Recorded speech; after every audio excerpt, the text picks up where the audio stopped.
సంవత్సరాల తరబడి ఎన్ని మందులు వాడినా మీ మోకాల నొప్పులు తగ్గట్లేదా? ప్రాణ పెయిన్ క్లినిక్ లో అత్యాధునిక చికిత్స. నమస్కారం వంశీ గారు. నమస్కారం సార్. వైరల్ న్యూస్ ఒకటి అవుతూ ఉందండి. అంటే ప్రెగ్నెన్సీతో ఉన్నప్పుడు పిల్లి మాంసం తినగానే ఆటోమేటిక్గా బిడ్డ కూడా ఆ ఫామ్లో వచ్చేసిందని చెప్పేసి ఒక వైరల్ న్యూస్ అవుతుంది. దానికి సంబంధించినటువంటి స్టోరీ ఏంటి? నిజంగా ఆ విధంగా జరిగే అవకాశం ఉంటుందా? ఈ వైరల్ న్యూస్ ఆల్మోస్ట్ నేను కూడా విన్నాను, చూశాను. అయితే దానికి గల కారణాలు ఏంటో మనం ఈ వీడియోలో తెలుసుకుందాం సార్ ఓవరాల్గా. అయితే యాక్చువల్గా చాలామంది పిల్లలు పుట్టినప్పుడు కొంతమందికి అంటే బాడీ పార్ట్స్ సరిగా డెవలప్ అవ్వలేక కొంతమంది సమస్యలు ఎదుర్కొంటారు. ఇంకా కొంతమంది పదే పదే అనారోగ్యాలతోటి బాధపడుతుంటారు. అయితే వీటన్నింటికి కారణం తల్లి ప్రెగ్నెన్సీలో తీసుకున్న జాగ్రత్తలు. మన పూర్వకాలంలో చాలామంది చెప్తారు ప్రెగ్నెన్సీ ఉన్నప్పుడు ఎలాంటి ఆహారం తీసుకోవాలి, ఎలాంటి జాగ్రత్తలు తీసుకోవాలి, నొక్కి మరీ చెప్తారు. అయితే ఇంతకు మీరు చెప్పారు కదా వైరల్ న్యూస్, దాని స్టోరీ ఏంటంటే ఫిలిప్పీన్స్ దేశంలో అల్మా అనే ఒక యువతి ఉండింది సార్. అయితే తను ప్రెగ్నెంట్ ఉన్న సమయంలో ఏమైందంటే మామూలుగా కొన్ని కోరికలు అవి తినాలి ఇది తినాలనే కోరికలు ఉంటాయి కదా సార్. తనకి పిల్లి మాంసం తినాలనే కోరిక పుట్టిందనమాట. అయితే తను ఏం చేసిందంటే తను ఉండేటువంటి ఆ ప్రాంతంలో పిల్లి మాంసం అనేది చాలా ఫేమస్ అంట. తనకు ఆ కోరిక పుట్టడం వల్ల తను ఏం చేసిందంటే ఒక నల్ల పిల్లిని తీసుకొని వండుకొని తినేసింది అనమాట. తనకు తిన్నప్పుడు కూడా ఎలాంటి ఇబ్బంది కలగలేదు ప్రెగ్నెన్సీ టైంలో. కానీ తను తిన్న తర్వాత పుట్టాడు కదా బాబు పుట్టినప్పుడు చూస్తే ఆ బాబుకి మొత్తం కూడా ఈవెన్ ముఖం మీద కూడా ఆ మందపాటి వెంట్రుకలు, అంటే మన మామూలుగా ఉంటాయి కదా సైజు, దానికంటే కూడా పెద్ద సైజులోనే శరీర భాగాలు అంతటా కూడా వెంట్రుకలు వచ్చాయన్నమాట. అయితే ఆ అల్మా అనే యువతికి ఒక అనుమానం వచ్చిందనమాట. ఏంటి అని మొత్తం ఒకసారి వెనకకి తిరిగి చూసుకుంటే తను ఆ ప్రెగ్నెన్సీ సమయంలో తిన్నటువంటి పిల్లి మాంసమే దానికి ఎఫెక్ట్ అని ఆమె అనుమానం అనమాట. ఓకే, సో మెడికల్ హిస్టరీ మొత్తం చూసుకుంది. అయితే తనకు ఇంకొక కూతురు కూడా ఉందన్నమాట, ఫస్ట్ పుట్టిన కూతురు. ఆమె నార్మల్గా ఉందన్నమాట. అంటే తను ఎలాంటి జాగ్రత్తలు తీసుకోవాలో అలాంటి జాగ్రత్తలు తీసుకుంది. ఆమె నార్మల్గానే పుట్టిందనమాట, అందరు సాధారణంగానే. కానీ ఈ బాబు విషయంలోనే, ఇతని పేరు గమోంగన్, తనకు పుట్టినటువంటి ఆ బాబు పేరు, ఈ గమోంగన్ విషయంలోనూ మాత్రమే తనకు ఇలాంటి లక్షణాలు ఎదురయ్యాయి. పిల్లి మాంసమే కారణమని ఆమె ఫస్ట్ అనుకుందనమాట. చాలామంది ప్రపంచంలో ఉన్నటువంటి డాక్టర్స్ అందరికీ కూడా చూపించారు సార్ వాళ్ళు. అయితే డాక్టర్స్ అందరు కూడా ఎన్నో పరీక్షలు చేసేసి దీన్ని, అంటే ఇది రేర్గా వచ్చేటువంటి ఒక వ్యాధి, దీన్ని వేర్ వుల్ఫ్ సిండ్రోమ్ అని అంటారనమాట. ఓకే, ప్రపంచం మొత్తంలో 50 నుంచి 100 మందికి మాత్రమే ఇలాంటి లక్షణాలు ఈ వ్యాధి వస్తుందన్నమాట. అందరికీ రావడం అనేది జరగదు. తను ఏం చేసిందంటే అల్మా అనే యువతి ఉంది కదా, వాళ్ళ మదర్ చాలాసార్లు ఈ అనవసరంగా వచ్చినట్టు ఈ హెయిర్ని కట్ చేసే ప్రయత్నం చేసిందనమాట. అయితే తను కట్ చేసిన ప్రతిసారి కూడా ఏమైందంటే ఇంకా సాధారణ కంటే ఇంకా గుబురుగా వెంట్రుకలు రావడం స్టార్ట్ అయినాయి అనమాట ఓవరాల్గా బాడీ మొత్తం మీద. సో ఈ ప్రాబ్లమ్స్కి వాళ్ళు ఎటు తేల్చుకోలేక తను చాలా ఉక్కిరి బిక్కిరి అయిపోయారు. ఎందుకంటే ఇప్పుడు డాక్టర్స్ అందరు కూడా తేల్చేశారు ఇది ఒక అరుదైన వ్యాధి, దీనికి చికిత్స కూడా లేదు అని చెప్పేశారు. కాకపోతే చాలా రోజుల తర్వాత, చాలా ప్రయోగాలు జరిగిన తర్వాత డాక్టర్స్ ఏం చెప్పారంటే లేజర్ ట్రీట్మెంట్ ద్వారా కొంతవరకు, అంటే ఇప్పుడు మామూలుగా వచ్చేటటువంటి ఆ వెంట్రుకల సైజ్ కంటే కొంతవరకు దాని సైజ్ని తగ్గించే ప్రయత్నం మాత్రం చేయొచ్చు అని చెప్పారనమాట. అయితే అసలు ఆ బాబు ఎంత నరకం అనుభవిస్తున్నాడు అంటే చూడండి సార్. అంటే ఓవరాల్గా తనకు అది నయమయ్యే వ్యాధి అయితే కాదు, కానీ సమ్మర్లో తన గోడు చెప్పుకుంటున్నాడు అనమాట తల్లికి. ఎందుకంటే చాలా దురదగా అనిపిస్తుంది అనమాట సమ్మర్లో బాడీ మొత్తం. సో ఆ బాబు మాత్రం ప్రస్తుతం నరకం అనుభవిస్తున్నాడు సార్. ఇది జనరల్గా అంటే మీరు చెప్పిన దాని ప్రకారం క్లినికల్ ట్రయల్స్ వేసి చూసినా ఇంకా నయం కానటువంటి డిజార్డర్ అనే దాని కిందకి కన్ఫర్మ్ చేసేసుకున్నాం. ఓకే, అయితే పిల్లల్లో మీరు ఇందాక చెప్పినట్లు ఆ విధంగా రావడానికి అవకాశం ఉంటుందా? అండ్ కొంచెం పెద్ద అయ్యేపాటికి ఇటువంటి చేంజెస్ ఇప్పుడున్న పిల్లల్లో కూడా మనం చూడటానికి అవకాశం అనేది ఉంటుందా? ఉంటే ఏ విధంగా ఉంటుంది? అండ్ ఇటువంటి వాటిని త్వరితగతిన ఏ విధంగా మనం డెఫినెట్గా ఐడెంటిఫై చేయాల్సినటువంటి అవసరం ఉందంటారు? ఎలా ఐడెంటిఫై చేయాలి? అవును సార్, అంటే ఇది చాలామంది తల్లులు ప్రెగ్నెన్సీ సమయంలో తీసుకునే జాగ్రత్తలు అనేది చాలా చాలా ఇంపార్టెంట్.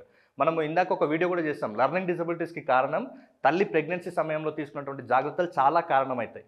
కాబట్టి ప్రతి ఒక్కరు కూడా ఆ ప్రెగ్నెన్సీ సమయంలో వాళ్ళు ఎలా ఉంటున్నారు, వాళ్ళ ఫిజికల్, మెంటల్, ఎమోషనల్ కండిషన్స్ ఎలా ఉన్నాయి, వాళ్ళు తీసుకునే ఫుడ్ ఎలా ఉంది అనే విషయాలు, ప్రతి విషయాన్ని కూడా కేర్గా అబ్జర్వ్ చేయాలి.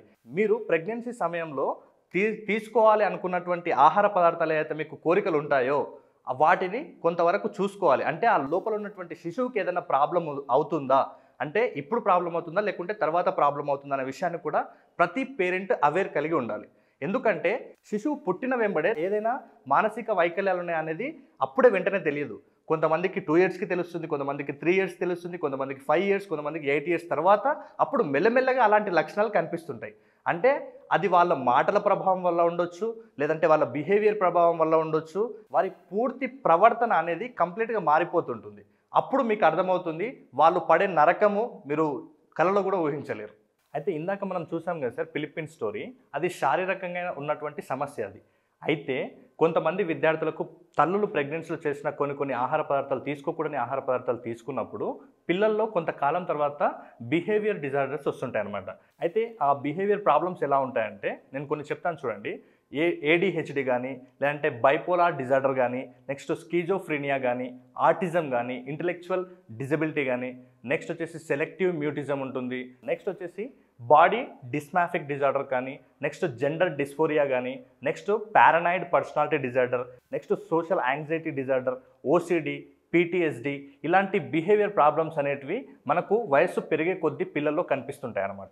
మరి ఎలా సార్, అంటే వీటిని ఎలా ఐడెంటిఫై చేయాలి? దీని గురించే మనము మే 1 రోజు క్లాస్ కండక్ట్ చేస్తున్నాం సార్, 15 days కోర్స్. అయితే చాలామంది పేరెంట్స్కి ఈ ప్రవర్తన అనేది ముందు కనిపించదు అనమాట. అయితే మీరు ఏం చేయండి అంటే 15 days క్లాస్కి తీసుకురండి.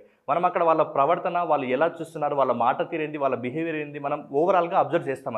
అక్కడ 15 days మన దగ్గర ఉంటారు కాబట్టి వాళ్ళ బిహేవియర్లో ఏదైనా తేడా ఉన్నట్లయితే మనం సైకలాజికల్ బిహేవియర్ వాళ్ళని అబ్జర్వ్ చేసిన తర్వాత మనం సైకలాజికల్ థెరపీ ద్వారా వాళ్ళని సెట్ చేయొచ్చు అనమాట.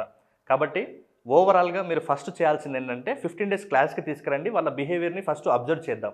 ఎందుకంటే ముందే మనం కన్ఫర్మ్ చేయడానికి లేదు. అంటే 15 days అంటున్నారు sir, morning batch evening batch రెండు ఉంటాయి? రెండు ఉంటాయి సార్. ఏముంటాయి సార్ సబ్జెక్ట్స్? సబ్జెక్ట్ వచ్చేసి ముఖ్యంగా పిల్లలకి మర్చిపోతుంటారు కాబట్టి మెమరీ స్కిల్స్, వేగంగా చదవలేక సిలబస్ని కంప్లీట్ చేయలేక ఉంటారు కాబట్టి స్పీడ్ రీడింగ్, తర్వాత ఎంత చదివినా రాయడం ఇంపార్టెంట్ కాబట్టి హ్యాండ్ రైటింగ్ ఉంటుంది. ఇంకా ముఖ్యంగా లెర్నింగ్ డిజబిలిటీస్ ఏ ఉన్నా కూడా దాన్ని మనం అక్కడ 15 daysలో క్లియర్ చేసేస్తాం. ఇంకా ముఖ్యంగా కెరీర్ గైడెన్స్, చాలామందికి సరైన రూట్ తెలియక ఆగిపోతుంటారు. కెరీర్ గైడెన్స్, దాంతోపాటు మనీ మేనేజ్మెంట్, అంటే మనం స్కూల్ కాలేజ్ ఏజ్లో ఉన్నప్పుడే మనీ ఎలా సేవ్ చేసుకోవాలి, ఎలా ఇన్వెస్ట్మెంట్ చేయాలి, ఒకవేళ మన దగ్గర చదువుకోవడానికి ముందుకు వెళ్ళడానికి మన దగ్గర మనీ ప్రాబ్లమ్స్ ఉంటే ఎక్కడెక్కడ సోర్సెస్ ఉంటాయి, మనీ సోర్సెస్ అనేది కూడా మనం ఓవరాల్గా ఆ క్లాస్లో చెప్తాం అనమాట sir. Okay, so career guidance ఉంటుంది అండ్ ఫినాన్షియల్ నాలెడ్జ్ ఉంటుంది, అంటే సేవింగ్స్ ఏ విధంగా చేసుకోవాలి, బడ్జెటింగ్ ఏ విధంగా చేసుకోవాలి, అండ్ ఎడ్యుకేషన్ ఇన్వెస్ట్మెంట్ ఏ విధంగా ఉండాలి, అండ్ మనీ సేవింగ్స్లోనే ఎర్నింగ్ సోర్సెస్ ఏ విధంగా పెట్టుకోవాలి అనేటువంటిది డెఫినెట్గా ఉంటుంది. ఎక్కడెక్కడ ఇన్వెస్ట్ చేయాలి, ఎలా ఇన్వెస్ట్ చేయాలి అనేది, అండ్ రిటర్న్ స్కిల్స్ ఏ విధంగా పెంచుకోవాలి, నాలెడ్జ్ ఏ విధంగా పెంచుకోవాలి, at the same time memory power techniques, అవే కదా సార్? అవును సార్. అండ్ ఎవరైనా వెనకబడిపోతూ ఉంటే చదువులో దాన్ని ఎలా ఓవర్కమ్ చేయాలనేది ఉంటుంది. సో కంప్లీట్ ఎక్సర్సైజ్ ఉంటుంది, స్ట్రెస్ ఫ్రీ ఉండేలాగా, స్ట్రెస్ ఫ్రీ ఎడ్యుకేషన్ తీసుకొచ్చేలాగా మన కోర్స్ అనేది డిజైన్ చేయబడింది. నేను చెప్తున్నాను మీకు ఆ 15 days మీరు టైం స్పెండ్ చేయగలిగితే, టైం ఇన్వెస్ట్ చేయగలిగితే, నేను మళ్ళీ చెప్తున్నాను ఆ ఇయర్లో మీకు ఎలాంటి స్ట్రగుల్ లేకుండా ఆ కంప్లీట్ అకాడమిక్ ఇయర్ కూడా మీరు ఎంజాయ్ చేస్తూ చదువుతారు. నేను మళ్ళీ చెప్తున్నాను, బిఫోర్ 15 days, ఆఫ్టర్ 15 days ఈజీగా మీరే గుర్తించగలుగుతారు. అంత కాన్ఫిడెన్స్గా చెప్తున్నాను. మిగతా 15 days ఎలా ఉంటుందండి? మిగతా 15 days మనం ఏదైతే 15 days కోర్స్ కండక్ట్ చేస్తాం కదా సార్, దానికి సంబంధించిన యాక్టివిటీస్ ఇస్తాం అనమాట. అంటే డైలీ ఒక యాక్టివిటీ చేయాలి. అంటే మన కోర్స్ అయిపోయిన తర్వాత 15 days కూడా వాళ్ళు మన కోర్స్కు సంబంధించిన యాక్టివిటీస్ చేయడంలో, ప్రాక్టీస్ చేయడంలోనే బిజీగా ఉంటారు అనమాట. సో వాట్సాప్లో మీరు ఎప్పటికప్పుడు టచ్లో ఉంటారు? అవును సార్. 15 days అనేది లైవ్లో, అంటే నాకు రెగ్యులర్ టచ్లో ఉంటారు. 15 days అనేది వాట్సాప్ గ్రూప్ ఒకటి, వీళ్ళకి యాక్టివిటీ గ్రూప్ అనేది ఒకటి రెడీ చేస్తాం. ఆ యాక్టివిటీ గ్రూప్లో మనం ఇచ్చినటువంటి టాస్క్లన్నీ కూడా కంప్లీట్ చేసి వాళ్ళు అక్కడ పోస్ట్ చేస్తుంటారు అనమాట. సో కొంతమంది మీ దగ్గర పర్సనల్ అపాయింట్మెంట్ తీసుకుందాం అనుకుంటుంటే వాళ్ళు ఉంటారు, మిమ్మల్ని అప్రోచ్ అవ్వచ్చా? అవ్వచ్చు సార్. ఎవరికైనా అపాయింట్మెంట్ కావాల్సి ఇక్కడ స్క్రీన్ మీద కనబడుతున్న నెంబర్కి కాల్ అప్ మెసేజ్ చేసి అపాయింట్మెంట్ బుక్ చేసుకోవచ్చు. ఎనీవేస్, థ్యాంక్ యూ అండి, thank you so much Vamsi గారు, wish you all the best అండి. Thank you sir. చూసారు కదండి వీడియో. ఈ వీడియోపై మీ అభిప్రాయం కమెంట్ బాక్స్లో పోస్ట్ చేయండి. సో ముఖ్యంగా మే 1 నుంచి అయితే క్లాస్ స్టార్ట్ అవబోతుందండి. ఎవరైతే మీ పిల్లలకు సంబంధించినటువంటి లెర్నింగ్ డిజబిలిటీని ఓవర్కమ్ చేసుకోవాలనుకున్నా, మెమరీ పవర్ని షార్పెన్ చేసుకోవాలనుకున్నా, ఫినాన్షియల్ నాలెడ్జ్ని మీ ఇంట్లో నుంచే, అది కూడా వంశీ గారి అండర్లోనే, సో లైఫ్ స్కిల్స్కి సంబంధించినటువంటి విషయాలు నేర్పించాలనుకున్నా, అండ్ కెరీర్ గైడెన్స్, సో చదువుకుంటేనే ఏ విధంగా మనీ సేవ్ చేసుకోవచ్చు, ఎడ్యుకేషన్ మీద ఎలాంటి ఇన్వెస్ట్మెంట్స్ ఉంటాయి, అండ్ దాంతోపాటు బడ్జెటింగ్ ఎలా చేసుకోవాలి, సేవింగ్స్ ఎలా నేర్చుకోవాలి, అండ్ వీటితో పాటు సో చాలామంది ఏ స్కిల్ మీద ఇన్వెస్ట్ చేయాలి, అండ్ దాంతోపాటు career guidance, so 10th inter అయిపోయిన తర్వాత ఏం చేస్తే బాగుంటుంది, ఈవెన్ కాంపిటేటివ్ ప్రిపేర్ అయ్యేటువంటి వాళ్ళకైనా సరే ఇది చాలా అవసరం. సో మిమ్మల్ని మీరు ఏ విధంగా అయినా సరే డెవలప్ చేసుకోవాలి అనుకునేటువంటి వాళ్ళు, ఈవెన్ ఫినాన్షియల్ పరంగా అయినా సరే, కొంతమందికి ఫినాన్షియల్ లేకపోయినా చదువుతూ ఉంటారు. సో దాన్నన్నా సరే ఎలా ఓవర్కమ్ చేయాలనేటువంటి దానికి ద బెస్ట్ కోర్స్ ఇదే. ఆసక్తి కలిగిన వారు సో మెమరీ పవర్ కెరీర్ అకాడమీలో మీరు కనుక ఈ 15 days కోర్స్లో మార్నింగ్ ఈవినింగ్ 2 batches ఉంటాయి. సో ఏ బ్యాచ్లో మీరు రావాలనుకున్నది మీరే డిసైడ్ చేసుకుని స్క్రీన్ మీద కనిపిస్తున్న నెంబర్కి కాలర్ మెసేజ్ వాట్సాప్ చేసి వెంటనే ఎన్రోల్ చేసుకోండి. ఈ వీడియో లైక్ చేయండి, షేర్ మాత్రం తప్పకుండా చేయండి. ఇలాంటి మరిన్ని వీడియోస్ కోసం మా ఛానల్ ఫాలో అవ్వండి. Thank you. సుమన్ టీవీలో మీ పర్సనల్ అండ్ బిజినెస్ ప్రమోషన్స్ కోసం కింది నెంబర్కి కాంటాక్ట్ చేయండి.